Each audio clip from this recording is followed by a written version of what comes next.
Hello, welcome to episode 86 of Your Ultimate Comeback. I'm Brad here with Raquel. Excited to be with you again. Raquel, how are you doing? How's your week? I'm good. I'm a little tired, as are you. We were just chatting about that. Yeah, it's been a grind. It has. Good grind. Yeah. Before we get into the episode, I would Yes. like to give a little disclaimer. Okay. Anything and everything we talk about on here is just for educational purposes, our experiences. Yep. We're not giving medical advice. We're not suggesting you do any of these things. We're just kind of sharing what we've learned, what we think, Right. And it's purely for educational purposes. Right. So please just take it as that. Love that. I love that. Yeah. Just you never know who's listening. No, you're right. Yeah. So again, no medical advice. We're not diagnosing anything. None of that stuff. None of that Although stuff. you have diagnosed me as being crazy, I think. Well, no, you diagnosed yourself. Did I? And I just That was a agreed. giveaway? Yeah, I just agreed. Okay. I'll own that. I'm crazy too. I just hide it You do hide it well. better. Yeah, I was saying that. Do you remember when I was saying the other day that when I first started training with you, what is that, 3-4 years ago, whatever, that you are so much, you never cussed, you were so subdued, and now the wheels have fallen off the wagon. I've gotten comfortable with you. you. have You're gotten seeing the real comfortable, me. yes. Yeah. Which I prefer, quite Yeah, honestly. we got into it a little bit today before you worked Well, out. we always kind of do lately, I feel like, You you're- won that one. I did? Yeah. Because you got then your way. You got your upper body workout. Yeah, versus but lower then body I was workout. thinking, gosh, I should have done, whatever. But did you like how at the end of it, I flipped it on you? I said, oh, and by the way, next week we're going to go 2 lower body days and upper body to balance it out. So I ended up winning. I guess you're right. You're right. I'm just trying to find the sweet spot because, the classes, as we've talked about, that I teach, I'm not doing all the things, right? So I'm not counting those as a workout, but it's still a lot of output. It's still a performative thing. Yeah. So I still get tired, even if I'm not doing 10,000 push-ups or whatever. One of the things that I've experienced that burns the most amount of energy is when you are controlling the energy in a room. Oh. So like what you do when I'm on stage speaking. I used to do 3-hour sessions on stage, and It's a long-ass time. Long-ass Did you time. get to get up and go pee or anything? Well, yeah, there was breaks Okay. built in and stuff like that. But once that time was over, I was done. I could bet. not get anything Right. else done the rest of the day. I Right. went back to the hotel room, took a nap, Yeah. ate some food. Yeah. I could not. I was so tired. Yeah. I don't think people realize how much energy that takes. Yes. Whether you're running a class or you're speaking on stage, it takes a lot of energy. It does. Yeah, It does. I remember Tom Ferry kind of warning me of that early on when I was starting my speaking career. He's like, "It's tough to be on stage for a period of time, isn't it? Like it drains you, huh? Yeah. Yeah, you burn a lot of energy. Do you love it, though? I love being on stage. Yeah, I do, too. Yeah, I don't, like I said, I hardly do it anymore because I don't like all the in between stuff, the travel, the downtime, and the some random city by myself. Yes. And I was so tired that I wasn't out exploring the cities. It's not like a typical traval trip. Right. It was very In and out. energy intensive, and Yeah. I remember there were 2 weeks like, shit, I wake up, where am I? Like, what city am I in? All the hotel rooms start to look the same. Yes. Yeah, so I don't miss that part of it. I get. But I do. get it. That's why I like this, because I still get to kind of run my mouth and share my thoughts. Right. And, Yeah. get to experience people agreeing and disagreeing with me. Yes, for sure. For sure. Exactly. People are a lot more harsh on this platform than they are when you're on stage, because it's mano a mano, face to face in that world. So you don't get called out as much. Yeah. Did you have hecklers though, ever? Or people that said, no, I don't agree with what you're saying. It was funny. The only real hecklers I would get was nurses. Really? Yes. For what were you saying and what were they responding to? I don't remember. I just remember. I remember one nurse in one situation called me out on something, and what was so funny was that I was right, she was wrong. Oh wow! And I chose to let her win. Okay. But I wanted to blast her so bad because she's like, "You're an idiot. Like that is not how this works." Did she really say you're an idiot? Pretty much. Wow. Like, okay. Here's the other thing that was funny. Very overweight. During the break, she would step out and smoke. Oh, that's cool. Yeah, and then so afterwards, other people in the situation when they heard it were like, "Hey, we're sorry about her." Like she challenges everyone that comes in and talks about health and fitness and wellness, and I was like, "It's not a big deal." Yeah. But what's funny is that when I would speak, the doctors in the groups would always agree with me. There was a number of times where I'd kind of be set up, and there would be some doctor in the group that I didn't know about, and then at the very end, they'd then ask, "So, doc, what do you think about what Brad said? Do you agree with him, disagree with him?" And thank God every time that ever happened, the doctor's like, "Yeah, his stuff's pretty bulletproof. Like I agree with everything he said. There's nothing he said that I disagree with." Nice. One time I got set up. This was a fun one. A guy had a PhD in animal nutrition. Genius guy. He was really cool. Yeah. At the very end of it, he grabbed me and he's like, "Hey, I'm really happy you said what you said." He goes, "Because I was ready to blast you today."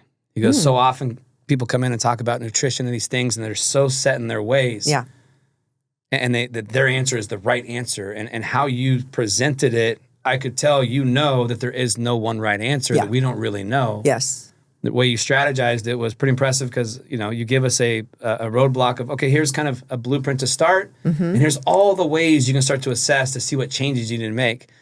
He said, because I know in animal nutrition, I can take a group of animals and I can put them in a controlled environment. I control how much light they're exposed to. I control what they eat, when they eat it. I control every single variable. And then once the study is over, I can slaughter those animals and then do autopsies on all of them. You can't do that in human nutrition. Right. He goes, so in animal nutrition, we're pretty dialed in. Yes. And because of this process we get to take them through, I know that in human studies, you can't control all the variables. And you sure as hell can't kill everyone at the end of the study and autopsy. Right. So I thought that was pretty interesting. Yeah. Yeah. But there were a couple situations throughout the years where there was a nurse that would always disagree with everything I said. It wasn't the same nurse. It was a different nurse. Okay, I just remember that one. I just specifically remember that one. She called me out and said I was wrong on something. Okay. And I was actually right, and I knew it. But instead of embarrassing her and blasting her, I just ate it. Why do you think people are so quick to say, no, you're wrong about anything these days? Have you noticed that? You notice that people are so, they're argumentative about everything. Yeah. I think. Well, I guess it's the platform. Like when we put ourselves out there. It's easy to put someone on blast and call them an idiot. I've never had the desire to do that. No, there and are I mean, plenty of things I disagree with, but yes. If it's something I'm seeing scroll past, next, I would never. I feel the same way about experiences. So you have a bad experience at Joe's Diner, for example, and it was terrible. I'm not going to go to Yelp and write a negative review. I've never taken the time unless to put someone it on was blast. There were vermin running across the floor when we were. You know what I mean? Yeah. You take it up with the manager. You don't do it that way. Yeah, or I've never just don't go understood there that. again. Exactly. Yeah. But some people love that. I've taken the time when I've had good experiences. I think that's super important. Absolutely. I agree with you. I've never put anybody on blast. Yeah, I'm same way. If I've had a bad experience, I just don't go back. Right. Yeah, we have a choice. Yeah, 100%. We have a choice. Yeah, I don't think it really does any good to put people on blast. Agree. And it can ruin people. Yeah. It really can. You know. But, although I do love Jenny Castro's, business model at the Coffee Dose, which she did, when people were saying crappy things about her, she took those and printed them on her coffee cups. Yeah, I think that's great. Yeah. No, I mean, I think that's hysterical and really, so take that, Yeah, and I had a mentor told me if you're not pissing people off, your information has no value. Because your information should challenge people's deep beliefs. Yeah. And when you do that, it's going to piss people off. Right. If you rattle their core beliefs and what they think is right. And in our industry, there's a lot of emotional connection to what people say and do as the ultimate best thing. I know from my experience, there is no ultimate best way to train. There is no ultimate best way to eat. Right. It's very diversified. Well, that's what's so interesting is, and I think with anything, right? Everybody is different. 100%. Right? We are very different. And you can't, I don't like when someone, to your point, tries to say, this is how it needs to be done. Yeah. And, it can't work that way. Yeah. And my methodology is always, okay, we're going to start here. Right. Here's kind See of what happens. Yeah, here's an assessment on you. Here's what I think you need. Right. Here's the goal. Here's how I think it's going to work. Right. And then every 3 weeks, we reassess. Yeah. Is it creating the path that I want to create, or is it not? And then you just change and from there. Yeah. And what I've learned is that to get people from point A to point B is very different pathways, person to person. Right. It's very rarely the same pathway, especially with nutrition, my Lord. Yeah. So because there's certain people that do really well as vegetarians. There's certain people that do really well as carnivore diet. There's, all the different things. And other people just can't hang with whatever. Yeah. And I'll have because a lot of times like, hey, have you heard of this new diet? I'm like, yes or no. Yeah. I think I want to try it. Okay, great. Cool. Yeah. Let's do it. Let's make sure you apply it right. And then here are the things I want you to do. I learned from Dr. JT to the Schmeck. Yeah. You haven't talked about that in a while. Maybe you should say that so again. SHMEC is sleep, mood, hunger, energy, and cravings. When you're doing things metabolically that are a positive for your biochemistry, your SHMEC is going to be in check, meaning that you're sleeping well, you're not hungry all the time, your mood is not optimal, but like positive. Yes. Your energy's stable, and you're not having weird cravings. Right. And then if your SHMEC is out of check, it means whatever you're doing, your metabolism is not liking it. Yeah. It's giving you the signs and the symptoms that it's not working. Right. And so what I've seen by applying the strategy is, okay, you want to do the carnivore diet. Great. Let's make sure you apply it right. So we do a deep dive on here, all the variables of it. Yeah. Start it, and then every day we're going to check your SHMEC. How's it doing? And it becomes really clear if it's a good thing or a bad thing for someone. Yeah. And it's like, hey, look, this is working great for you, or hey, probably not a great idea for you. Yeah. Yeah. Because everyone things are sold very convincingly. Like, oh my God, this is answering everything. All your problems will go away. Yeah, like fasting, like intermittent fasting is one of those scenarios. You know, carnivore diet. Keto diet was huge. Diet. Yeah. Paleo diet. So I don't ever try to put my opinion on. I know what works well for me and not for me. So, and has that changed though? Has that changed? What works well for you and what doesn't? No, my stuff's still pretty consistent. Is it? That's great. Yeah, like I cannot go low carb. That just crushes. I can't go low carb. I can't do vegetarian. Yeah. I've tested them all. Have you? If I go low carb, my anxiety goes through the roof. If I go vegetarian, a day or two I feel great, and then my energy just tumbles. Tanks. Yeah. So I have to have meat and I have to have carbs every single day. Right. That's what keeps me stable. Yeah. I can dabble a little bit in fasting, but if I do that for too long, my anxiousness, anxiety, I call it my crazy brain, starts just really firing up. Yeah. So that's kind of... That makes sense, though. Yeah. You know what's funny is after I had Quinn, I went on the South Beach diet. Do you remember that? I remember the South Beach diet. And I got so shredded on that. But I think back to what it was, and it was like I'm rolling up turkey meat with a sliver of bell pepper, and it was so. That's not great. It's I think there's deli lots of meat. ways to manipulate body composition. Yeah.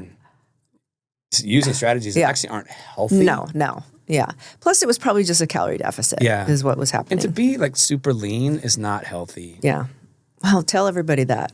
Yeah. I mean, when you start working with, I haven't done it a lot, but like fitness models, bodybuilders, when it's like a week or two before they're getting on stage, they are not healthy people. Yeah. No, it's hard. They're dealing with a lot of very negative side effects, but they look absolutely shredded. Sure. I don't believe that super lean equals super healthy. Yeah. Yeah. But, and that's my opinion. Some people can argue it and say that's not true. Right. That's the superior person is the really lean person. We better not make that part a real, Caesar. Yeah, I might get hammered for that. Like, there a couple years ago, one of my videos went viral. Yeah. And I pissed off the bodybuilding community. Oh, dear. Yeah. Woo.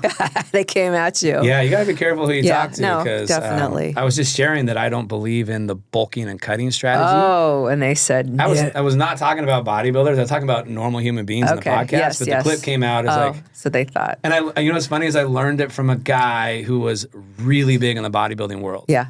My belief system is get lean first and then grow. That's how he taught me. When you're lean, you're more insulin sensitive. It's easier to grow muscle versus bulking up and getting fat and trying to lean out. Right. That gets harder and harder to do. So I've always done it the other way because I'm not building bodybuilders. I'm building athletes and high-performing people. And I want them lean. I want them insulin sensitive. And I want them to have muscle mass. Yeah. It worked really great. Yeah. But my Lord, I got blasted. Hammered. The best was like, oh, yeah, let's talk to Jay Cutler about that one. I'm pretty sure Jay Cutler isn't as jacked as he is because of his diet. I'm pretty sure it's his chemical intake. Yes. Call me crazy on that one. But I would guess there was some steroids and other things involved in that realm. But that's funny. So it's just silly stuff, but it is what it is. Yeah. I wanted to add, we started the that little challenge last episode. Yes. On doing the brain dump on how we look at ourselves.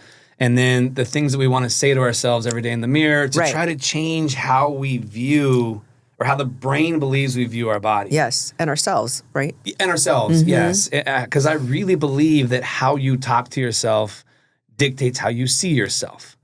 And one thing I forgot to add that I want people to throw in because I think it's super important is I love you, I'm proud of you, I forgive you. Yes. Yes. So many people hold on to resentment towards themselves and unforgiveness for things in the past. Right. That prevents us from moving ahead in the future. So I want people to add that in. I know we're a weekend. Yeah. Please add that in because I think it's really, really powerful. Yeah. I forgive you because that is something, and it might make some people break down and cry because Which is okay. some people have some serious resentment towards poor choices they've made in their past. Yeah. And an inability to forgive themselves for that. But I think you say that enough to yourself, eventually you'll buy into that. Well, we've all made mistakes and done things we're not proud of. 100%. Right? Still doing it, but it is what it is. I think it's just part of life. Hopefully less, though. Yeah, I think that's part of life. But how have you found that to be? It's difficult, isn't it? To say those things to yourself? Yeah, it's super hard. Yeah, and it's difficult to stop yourself when you want to think the negative thought. Oh, yeah. Yeah, that's difficult. Yeah. And to just say thank you if someone gives you a compliment. That's also difficult. It's super hard, but it's like training a muscle. The more you do it, the easier it becomes. I like it. And I think it's a really powerful thing because I think if we can view ourselves in a more positive light, life is going to be more enjoyable. Right. We're going to stop fighting our body and start loving our body. I think we're going to appreciate how it looks and how it does things and what it's survived and what it's been through. And the human body is a pretty amazing mechanism. Really is. When you look at what it's doing on a day-to-day basis and what it's capable of. Yeah. Yeah. I think we really, really make ourselves very small because we're so focused on the poor decisions, the little things about our bodies that we don't like, right? We convince ourselves that everyone else is seeing all these things. Hyper-focused on it. But in reality, everyone's hyper-focused on their own shit. Yes. No one's really paying attention to anyone else's stuff. Isn't that the truth? Yeah. Yeah. So that's just the reality of it. Yeah. So I'm excited to see where this goes. Yeah, definitely. But when you make such a valid point that, our bodies are so incredible. Yeah. Healing and all sorts of things that they do. I mean, having children, for goodness sakes, think when you really sit down and think about growing a human being, oh my Lord, it's so wild. Yeah. It is so wild. And we as women get very upset. Oh, I've got a stretch mark here. I've got stretch marks there. The boobs are now, hanging low. They're low hanging fruit, whatever. But you had a baby, you had a child, and created life. Yeah. So it's trying to kind of change the way we view that, I guess. Those are scars and battle wounds. Of tiger stripes. How absolutely incredible the human body is. Yes. And what it can endure and what it can produce and what it can do. But you know what I think so many of us are, some of the things that we're so hyper-focused on and critical about are structural things. I think we might have talked about that last week. Structural things. Like, I wish I had longer legs. I mean, you can't do anything about that. You can't help me train longer legs, can you, Brad? No, but I wish I was 6'3". Could you help me with that? Yeah, exactly. So, I mean, we find these things that are structural. Your hips are like this, or your belly button's like that. You have an innie, not an outie, or whatever. Yeah. And you can't do anything about that. No. It's because that's comparison. We're comparing ourselves to how other people look. Yeah. And we think of, if I looked like that, my life I'd be would so be happy. better. I'd be happier. I would be all these things. And it's just not true. Right. Because you go talk to those people and then they have their things that they're struggling with. I wish I had this, wish I had that. Yeah, yeah. Comparison is the killer of all joy, I think. Yes, it really is. That's one of my favorite sayings, thief of joy. Yeah. Yeah. I want to share a story. One of my clients, I'm super proud of him. Yeah. Dr. John Laura, he's been on the show yes. before. Love we had Dr. an John. epic day today. Mm-hmm. When I started with Dr. John a year ago, so he's played rugby for 20 years, crazy battle wounds in that realm, lots of horrible injuries. Yeah. When we started a year ago, he couldn't even bench press 95 pounds without shoulder pain. Really? Literally, he was like, I can't even bench press. We couldn't even start with it. We had to start with dumbbell stuff. Uh-huh. But he has been so committed to the process. I'm going to post on Instagram about him today. He's been so diligent and committed to the process and trusting the process and consistently showing up every week, 4 times a week. Mm-hmm. He's 60 now. Yep. And today he bench pressed 235 for 3 reps. Wow. Yeah, today he went 185 for 7, 205 for 5, wow. 225 for 3, 235 for 3, 215 for 5, 195 for 7. Wow. And a year ago, he couldn't even do 95 That's pounds. amazing. And he had no pain. That's awesome. So just another great example of age is nothing but a number. Yeah. It just takes consistency and a good structure to create incredible change. Right. But what else is he doing? Is he doing some peptides to help with that? I don't know. I'm sure there's some peptide stuff. Sure. I'm sure there's some stuff, but he's eating well. He's seen Dr. Jason and Max over at Link Pro for all his stretching and flexibility and body work. He's doing all the things that need to be done to create positive change. I was so pumped when that's awesome. when he got there. And what's funny is that 3 weeks ago when we started this new phase, the heaviest he got to was 205. I was like, oh man, we're getting to at least 225 or heavier this phase. He's like, no, I haven't done that since I was like 20. I love it. I think we're getting there. Yeah. And week 2, we got there. I'm like, I told you. Yeah. And then week 3, we went above it. Wow. And so it was pretty awesome. That's great. Yeah. Don't you love a client that is going to do the things that you ask? Oh, it's incredible. Yeah. And we're talking like torn bicep tendon. I mean, like, we're talking negative, gnarly injuries this man has experienced and he's still playing rugby at 60. I know, it's crazy. Like, it's just that thing he loves. That's awesome. Yeah. But it's like, I don't care what you've done to your body. You can always get it to a place where it can do great things for you. Yeah, it's a year is a long journey. Sure. Like that's and it was a lot of structural balance stuff early on, a lot of 5-pound dumbbell work, a lot of stuff to get the shoulder back in a stable place. It was a journey. But he trusted the process. And he took the time in the beginning to do all the hard, unfun stuff, that structural balance stuff, the lightweight stuff. My athletes joke around, oh shit, the lighter the weight you give me, the more scared I am of the exercise. It's so funny. But he allowed that stuff to settle in and do its job, even though it's not fun. It doesn't create a lot of change in how you look in the mirror. Right. To be able to set the table to get to this place now. That's great. So it's fun. He's putting muscle on, like all those things he wanted, but he bought off and, okay, I got to go and fix the structure first before I can start to build on that structure. And I was just so pumped today. That's fantastic. Yeah. So I don't care what age you are. I mean, you can get strength back. You can put muscle back on. Yeah. You probably, if you have some gnarly injuries, those can be worked around. There are ways to create positive change in any environment. A lot of people get to that point and just give up. Like, oh, this is how it is. I'm just old. I'm broken. Yeah. This is, There's the negative self-talk again. Yeah, 100%. It's all negative self-talk, and he didn't have that. He was like, I am going to get back. That's so to good. This. That's so good. I am going to play. Right when he walked in, like one of his first goals was, I want to play rugby at a high level again. And I'm like, man, like you're not in a place to be able to do that. Like, I'm scared to train you in a controlled environment. Yeah. Like, so he took a break from it. Yep. And we rebuilt all that structure, and now he's back to playing high level. That's and great. Yeah. He's so much happier because he can do the things he loves to do. Yes. Yeah, he's not doing them like when he was 25, but he's 60 and still doing them.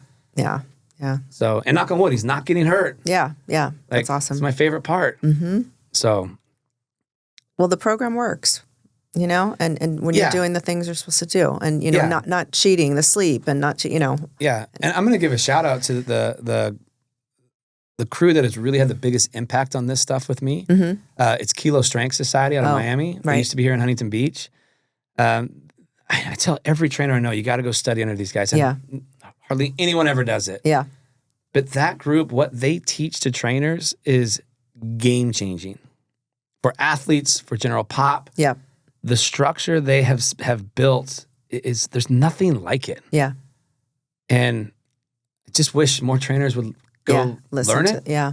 Because I think more people in this world need access to it to be able to have experiences like Dr. John has had. Like, all I did with Dr. John was apply all the things that I've learned from Kilo, the assessment protocols, the progression protocols, all the stuff that I learned from them. And that's what allowed him to respond so well. It was nothing I created. Yeah. That's the thing I tell people. I'm not smart enough to create this stuff. Yeah. I've just had the opportunity to go learn from the best. Right. And once something connects with me and I say, oh, this system works, I will go all in and learn that system. And I think the Kilo system is the best system I've learned. I'm like so jealous of the trainers that are 25 that are just starting it and are in that and learning that. I'm like, oh my Lord. Yeah. You wish you had done I didn't that. get into that until I was early 40s. Yeah. You're so far ahead of the game. So yeah, big shout out to Kilo Strength Society. Stefan and Alex and Kelsey over there are just incredible. So yeah. If you're a trainer, I beg of you, go check them out. Yeah. Like their program design stuff there's nothing like it. And way to go, Dr. John. Oh yeah, killing it. So awesome. Like, I was so proud of him. Yeah. He's your favorite now, huh? He's up there. He's definitely one of them. I can't Do you say guys he's my ever argue? favorite. Do you ever argue with him? Not like you and I do. Okay. I know. I can't name one my favorite. Then I'll never hear the end of it No, from my I others. know for sure. So he's up there. He's definitely one of them. Yeah. I love our time together, our conversations, the way he trains. Yeah. It's fun. That's great. Yeah. I never have to tell him like, hey, come on, let's go pick it up. Yeah. Yeah. I'm usually the brakes, not the gas pedal in that relationship. Hey, let's maybe not today. Yeah. We'll get to that. Yeah. For most of your clients, what do you feel like people are rushing ahead or you're having to tell them to go? I mean, I embrace the breaks now. Yeah. What would you say? I got a great clientele. No, but I mean, as far as when I start with them, they're always like push, rush. let's go. I don't need rest. That's not good for me. Right. But over time, they buy in. Yeah. And that's when the fun starts. Yes. Yes. You know, when they start to buy, because the more they rest and the better they recover, the harder I can actually train them. Right. The better programming I can use with them. Yep. The more weight. Yeah. All the things. stronger they get, the better the recovery. So the more stimulus I can add in the training, that creates more of a positive benefit. Mm-hmm. If people are unwilling to rest or they're trying to do too much and not recovering well. Yeah. Stefan taught me, best thing ever taught me, create just enough stress in a workout to create change and get out and have them focus on recovery. Yeah. Because they're only going to progress as well as they recover. Yeah. So if they're not recovering well, they're not progressing well. And you just can't you can't shortchange the recovery process because now you're not adapting well enough to the training. And Dr. John's a classic example with guys especially. I really love the 4 days a week of training to get all the stimulus we need for change. Yeah. But to be able to get a guy to train 4 days a week, he's got to be recovering well and doing all the hard things outside of the gym. Because that's a lot of your program. That's a lot. It's a lot of volume. Yeah. It's a lot of volume and a lot of stimulus. Yeah. So if someone's not recovering well, not sleeping well, drinking a lot of alcohol, not eating well, not doing all the things Dr. John's doing, the program's going to wipe him out, and we have to back down to less volume. Yeah. Yeah. I have a hard time handling the 4 days a week volume just because I'm too busy right now, too much going on. I can handle 3 days a week real well. 4 days a week has been, it buried me. I think that's one of the reasons I ended up with the shingles. Yeah. Well, that, and I'm trying to keep up with a professional athlete who's twice my size. Right. Wasn't smart. But, But I think that I don't know if I could handle training 4 days a week with you unless I wasn't teaching very much. Yeah, you have the variables. You have other variables that are taken away from your ability to recover well. Yeah. When you're performing in the heat in front of all your people and controlling the energy of that room, that is using a lot of energy. That is taken away from your ability to recover. Yeah. It's another form of exercise. Yeah. When I was on stage a lot, I could not train 4 days a week. Yeah. Because the energy, stress, and output of being on stage and performing in front of bigger crowds just smoked me. Yeah. But all that stuff has to be taken into consideration. All those things, all those stressors are having an impact on your ability to recover workout to workout. Mm-hmm. I noticed that this workout protocol you have me on right now is kind of wiping me out a little bit. It's making me tired. It's a bigger jump in volume. Okay. And you're starting to train 3 days a week periodically versus 2. So there's a big jump in volume. Yeah. So of course there's going to be a requirement of a greater need to recover from it. Mm-hmm. Yeah. I mean, in a perfect world, I think, okay, so I'm trimming back. I'm not teaching this much, and then I'm seeing you 3 times a week. That's great. Yeah. But there's certain days I'm like, whoa, I don't think I could do it today. Yeah. You know, I'm, as you know, super hyper-focused on my recovery. I love that stuff. Yeah. Sleep is my favorite. Yeah, it's vital. And once people realize how important it is and how much of a game changer it is, it's just that most people haven't experienced it, so they don't understand it. True. Most people are cheating their sleep, slugging lots of caffeine, doing all these things that they don't even know how good they could feel. Yeah, yeah, you're right. It's just the reality of it. Yeah. Oh, because they're scared to commit the time to it. It's not sexy. Yeah. No, you're right. Although I feel like there's been more of a trend. Yeah, there's definitely more of a trend towards recovery being okay and cool. Yeah. You know. The Whoop and the Oura-ring and those things are, I mean, gosh, I've known about these for years and years and years. They're now like coming to the forefront of the industry as, oh, this is really important. Yeah. 2012, I started speaking about all this stuff. And I was told I was off my rocker. Like all the way up till COVID, I'd be out speaking at groups of CEOs and high-performing teams, and I'm telling them rest is your most important thing. Yeah. My whole message was, you're overly fatigued. Yeah. That is your biggest enemy. Yeah. And my God, I got met with such hardship. Like, you're an idiot. Yeah. What the hell are you talking about? Like, so what those people could do in a lot of my situations is they could put in anonymous comments about their experience in my event. Got it. And I got a lot of that early on. Like, this guy doesn't know what he's talking about. Right. I need to work out more, not less. Yeah. And then COVID hit. I'll never forget this. COVID hits, all that stress and chaos of COVID. I can't tell you how many people at the end of COVID were like, hey, you spoke to us, this many years ago. I think we're finally ready to hear your message. We realized everything you were saying was so true. Yep. Could you come back and give us the same conversation, the same presentation? People realize at that point, like, oh, wow. Yeah. And that fast forward now, it's 2025, and it's very apparent and a lot of people talking about it. Yeah. A lot of support around it. Right. 2012, man. Nobody wanted to hear I was it. a knucklehead. Yeah. Everybody wanted the train like crazy. Yeah. Sleeps for the week. Go, go, go. I got to get out of bed at 3 o'clock in the morning to get to the gym. Yeah. I still know people like that. Oh, they're still out there. Yeah. And they still want to fight it. Sure. You won't see. Or I'm the one that, no, I'm fine. I feel great. I feel great. It's because you just don't understand. That's what you know is feeling great. Right. You don't know what it feels like to sleep 8 hours a night consistently for a month. Yeah. You know what I mean? You don't know what it feels like to actually be rested and recovered. So many people I work with and I see are stuck in a fight or flight state all the time. They're just stuck in it. They can't even shut it off. Right. So of course they have no idea what it feels like to be rested. Yeah. Yeah. And a lot of them are scared to shut it off because of what I talked about in the past that got me ripped apart. Is that they finally shut it off. The immune system's been dampened for so long. Right. They're going to get sick. They're going to have something gnarly happen. Yeah. It's not a fun. That letdown effect is not fun. Right. I know so many people think it's a lie, and I'm an idiot for bringing it up. But yeah. You can Google it. You can look it up. It is a thing. I see it all the time in my people, myself included. Yes. So a lot of people are scared to shut it down because they've realized when I go on vacation and relax, I get sick, or something happens, I end up with a viral infection, I'm hospitalized. Yeah. If I just push through and never shut down, I don't deal with any of that stuff. Right. Yeah. And so that's where it's a struggle. Mm-hmm. It's a scary thing. It's hard to switch that off, though. It really is. I mean, it took me a long time. 100% it is. We've been told for so long that the answer to success is outworking everyone. Yeah. Out hustling everyone. Yeah. The rest is not important. But then you start looking. There was a great study done on a big NBA player. They were tracking all his wearable stuff. Yeah. And they started comparing how he performed on the court when he slept 8 or more hours of sleep versus less than 8 hours. Same human being. Yes. But you started comparing his statistical data in the games with his wearable data, and it was very obvious. 2 different athletes showed up. Really? Dramatic differences in his free throw percentages, his 3-point percentages, his minutes played, his scoring. Drastic difference, all based on how much he was sleeping. Now, was he aware of it, though? Oh, yeah. They were studying that. They were using it on him and showing it. And then now teams, they started doing a lot more of this with teams and players and realizing, oh, shit, sleep is incredibly important for performance. Yeah. But you get out. So what's fun is the world of sports is kind of always ahead of the game.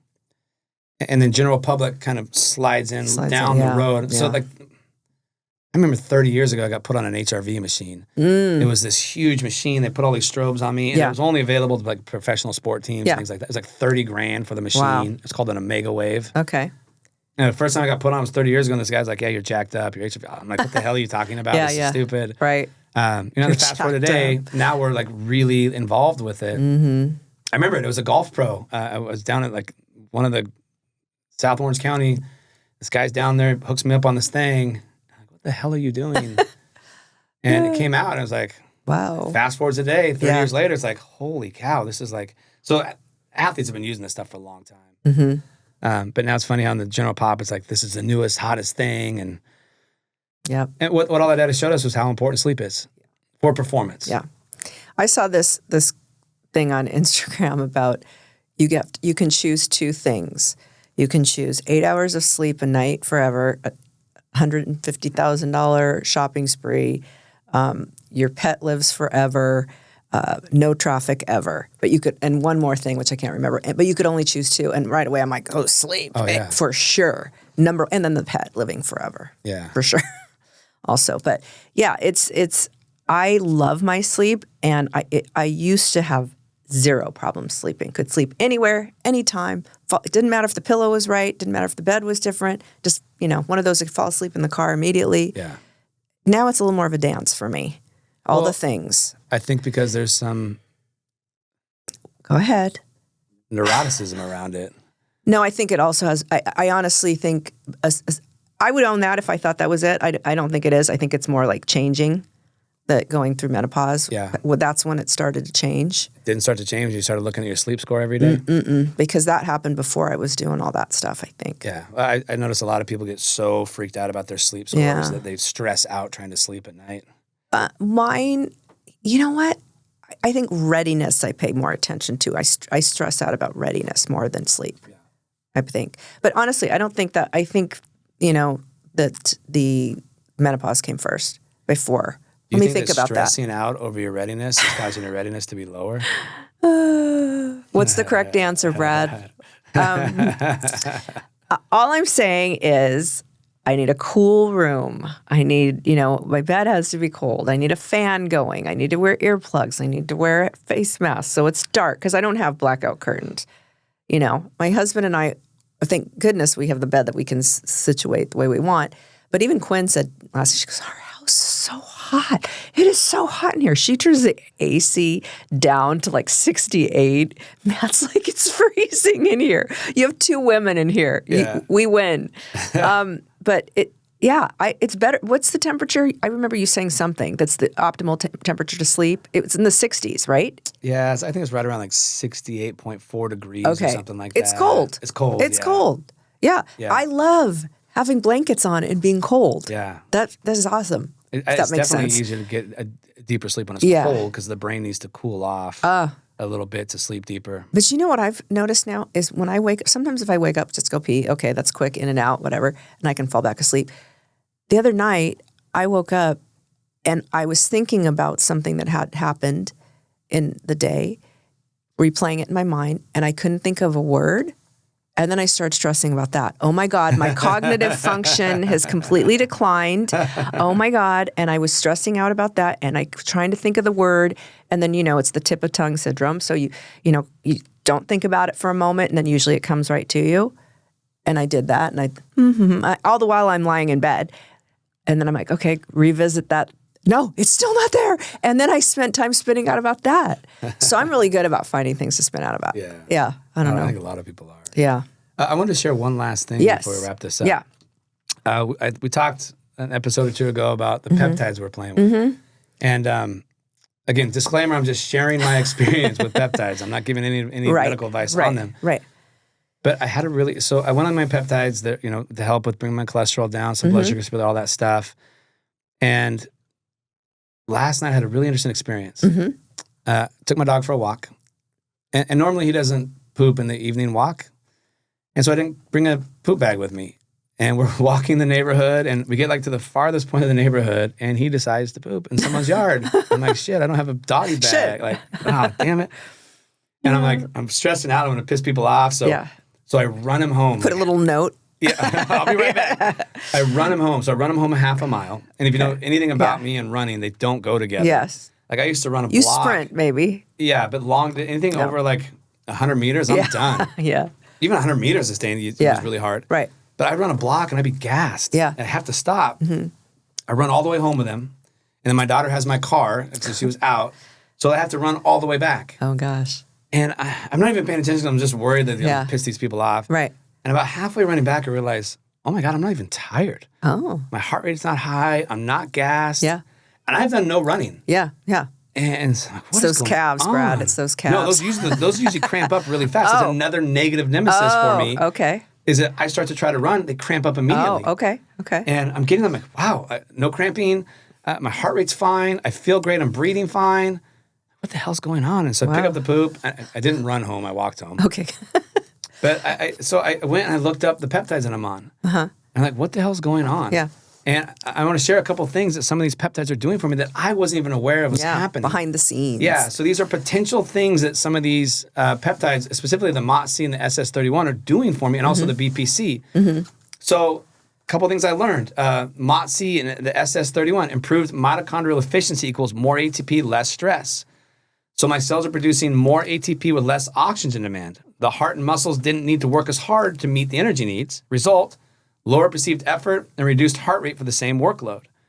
Enhanced cardiac output and circulation. So SS31 increases stroke volume, BPC 157 promotes vasodilation and capillary repair, improving blood flow and oxygen delivery. And the MOTS-C supports heart rate regulation and vascular elasticity. Result, your heart pumped more efficiently, so it didn't need to beat as fast. Reduced inflammation and stress response. BPC 157 and MOTS-C both dampen systemic inflammation and oxidative stress. Result, you stay in a more parasympathetic recovery-oriented state during exertion. Improved oxygen utilization. Better mitochondrial respiration means less lactate accumulation, so your muscles didn't fatigue as fast. And BPC 157 may enhance lung circulation as well, further supporting oxygen uptake. So bottom line, I'm literally reprogramming my cellular and cardiovascular efficiency with these peptides. That light and easy run is a signal that your heart, lungs, and muscles are operating at a new level of metabolic health. Wow. I am shocked as I'm learning more and more how much these peptides have a positive benefit on the cardiovascular system, the heart. Mm-hmm. It's really cool. I was blown away by that. And you proved it. Yeah. I didn't mean to. It was pretty by accident. I was like, oh my gosh, like I wasn't even using these things for that scenario, but I'm so stoked that they're helping me with those at my age. That's great. Yeah. So what was the third one? MOTS and BPC, and what was the third one? One called SS31. It's a newer one that I'm playing around with that I'm really liking. Okay. Yeah, it's we don't have it yet at Loop, but it's one that we will be carrying eventually. But I did a lot of research on it, found a source of it, and just wanted to test it out to see the benefits that it provides. One of my mentors is one of his favorite peptides. Like when you start asking, like, what are your top three? Yeah, that was one. Yeah, GLP is always one because of all the metabolic enhancement it has, bringing down inflammation, insulin sensitivity. Yeah. Like most people in this world could really benefit from that. And then SS31 was like one of his top 3 favorites. And he kept talking about it. I'm like, I got to get my hands on that. Yeah, yeah, cool. So I'm like super stoked on it so far. Nice. Yeah.